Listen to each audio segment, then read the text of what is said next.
I got a thing here from a fan here. It says, most coaches would have played the older players. Hate when you guys say this crap.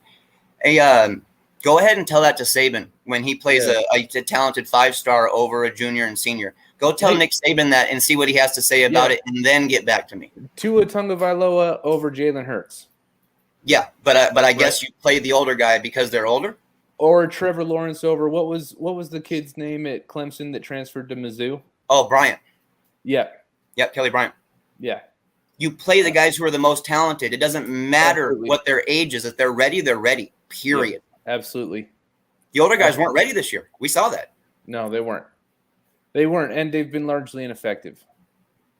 So they've continued to be largely ineffective, and now we're playing the best football we've ever played by not getting them on the field. Yeah. That speaks volumes. I can't sit here and say that, well, there might not need to be any learning curve or any learning adjustment for young players. I can't say that because it's not true. Yeah. But when guys flash this early and as true freshmen, I'm sorry, but they were ready to go from week one. Absolutely. Yeah. And, like we heard, so like using this same thing, talking about Oklahoma, we were hearing in the offseason how Caleb Williams looked ready, right? But they had the Heisman frontrunner and the probable number 1 pick in Spencer Rattler on the roster, right? Yeah. Rattler still had a small leash, man. Yeah. He still had a small leash because of how good Caleb Williams looked. That's his name, right? I know it's Caleb. Caleb, yeah. Okay. So I mean that's what coaching is, man. Coaching is not only identifying the best players, it's developing them into the best players and putting them in the best possible chance to succeed.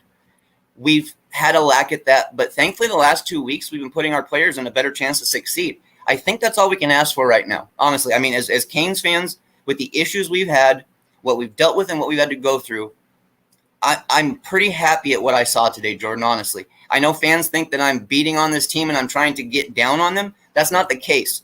I'm cautiously optimistic is what it is. If I came off negative, I apologize. I'm cautiously optimistic because I've seen what Manny Diaz does time and time again. Yeah. My hope is that he truly has learned, and that we don't see any of those same mistakes again. Jordan, do you think that he has learned? I personally don't. But I think the best evidence that we will get is when the bowl game comes up, right? We're going to end up being bowl eligible. We're probably going to end up punching above our weight when it comes to bowl selection, right? Just because of the brand of the university. So I bet we play a team that is a Power 5 team that has some talent as well. And, kind of like last year, like I think you will see how ready we are in that bowl game. And I think that won't be definitive evidence when it comes to Manny Diaz, but we'll see if the pattern sticks or not, right? We'll see if we show up hungry, if we look ready to play, then you know what? Like, I don't know. I mean, maybe. So I want to bring up a point. The Orange Bowl boys interviewed Alonzo Highsmith, okay? Yep. And he shared an anecdote about Jimmy Johnson. And, it was when when the Canes went to play Oklahoma in 1987, I believe, with, the Brian Bosworth team, right? Yep. And Jimmy was kind of telling the players, like, hey, you guys have never played anyone like Oklahoma. Like, you're not ready for them, all that kind of stuff. And the players were doing their thing, right? And, they were talking their trash. They were doing what those old Miami teams did. And they came out and they punched Oklahoma in the mouth. And Jimmy learned from it, right? He went into the locker room after the game and was like, hey, if that's what you guys need to do, then do it. And he harnessed it, right? He learned from it. He grew. He harnessed it. I don't want to rule that out as being possible, right? Like, smart people aren't stubborn. They aren't prideful, right? So if Manny Diaz is smart, 85, thank you.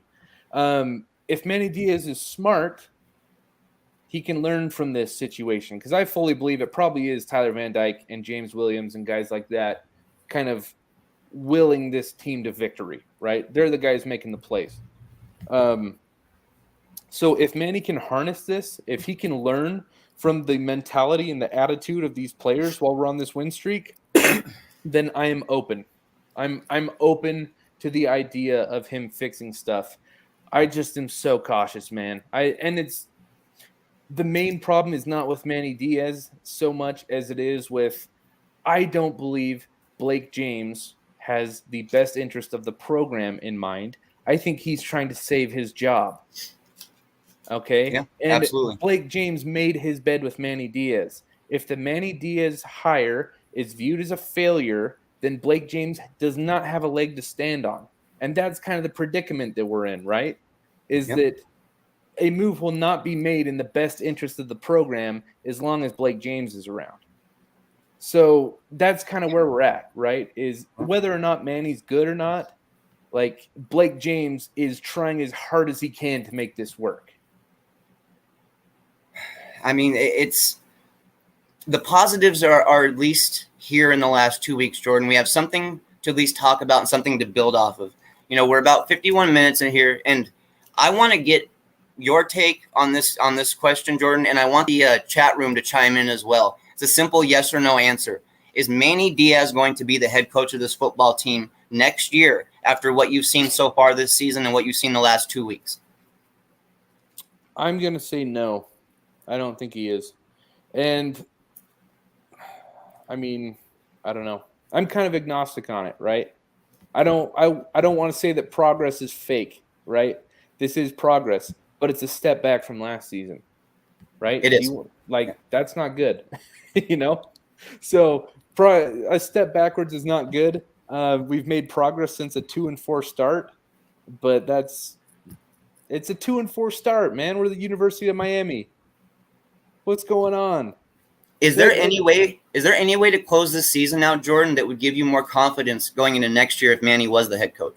I mean, if we won out, sure. If we won out, how could you not be more confident? Especially if Tyler Van Dyke keeps playing like this, right? With a bowl game win, you mean, yeah? Yeah, and if Rhett Lashley keeps calling, is it just me or does the offensive game plan look thousands of times more intelligent than it had in the past? Dude, yeah. So, I mean, you can say that we were limited by De'Aaron King's arm. We could say that it was limited by De'Aaron King's knee, which is possible. Yeah. Okay. I don't want to rule any of that out. But, I mean, yeah, of course I could feel more confident with some convincing victories. But, I mean, we'll see, man. We'll see. Yeah. South Georgia Kane, thank you for the $5 donation. It says, Ross, Manny wins out with the ACC ship. He stays. Anything else, he's out. Hey, man, if he's going to rally his troops and somehow get us to an ACC title game and win that thing after all this, I will gladly continue to eat crow on Manny Diaz. If we can win out and we can win, it's not even to me about winning the ACC. If we can win our regular season schedule and get to a decent bowl game and get a decent win in a bowl game, I will be more than happy with this season. I will be absolutely happy with this season, especially with how it started. While I can't sit here and say that I'm not disappointed because we missed opportunities, I will at least be happy with how we closed it out. Yeah. Mr. Prime here, he says, $5 donation. Thank you, sir. It says, injuries put this team on the field, not Manny's decision-making. This team should have been on the field. Manny's got to go. It's kind of what we've been speaking on here. Exactly. That's pretty succinct, and to the point of how I feel. So, and thank you for the donation, sir. Absolutely. Muhammad Hussein here. He says, I'm a nurse and a trainer. I train a UM staffer. Manny and Blake will be back next year. I'm a season ticket holder as well. Not too thrilled. Okay. Thank you for the chime in, Muhammad, and thank you for the donation. Wow. Okay. He's saying that Manny and Blake will be back next season. So that's something to think about here, Canes fans, as we end this show here. We're about 54 minutes in. 112 of you guys joined us. Thank you so much. We're on MarkRogersTV on YouTube doing our post-game show for the Canes. We do it every week, win or loss. If you guys want to see our miserable faces, we'll be back again next week. We'll be talking about hopefully another win, hopefully the team moving forward, and hopefully development from our youth. What do you want to see, Jordan, next week? More of the same. I want to see the exact same thing we saw today. Maybe a little more cohesiveness, a little more discipline, a little more consistency. But I want to see Tyler Van Dyke throwing the ball downfield. I want to see Rooster getting into open space. I want to see a lot of Leonard Taylor in the backfield disrupting, the offense. And I want to see James Williams ball hawking in the secondary. And we haven't mentioned Cam Kinchins enough. Yes, thank you. Thank you. The guy is everywhere, and he's an absolute, like, he's a barricade, man. Like, he makes open field tackles better than anyone else on the team. It's incredible. Yes. So, Cam Kinchins, keep doing your thing. This is exactly what I wanted to see. What we saw today, I want to see it. Just lock it down, make it a little more consistent.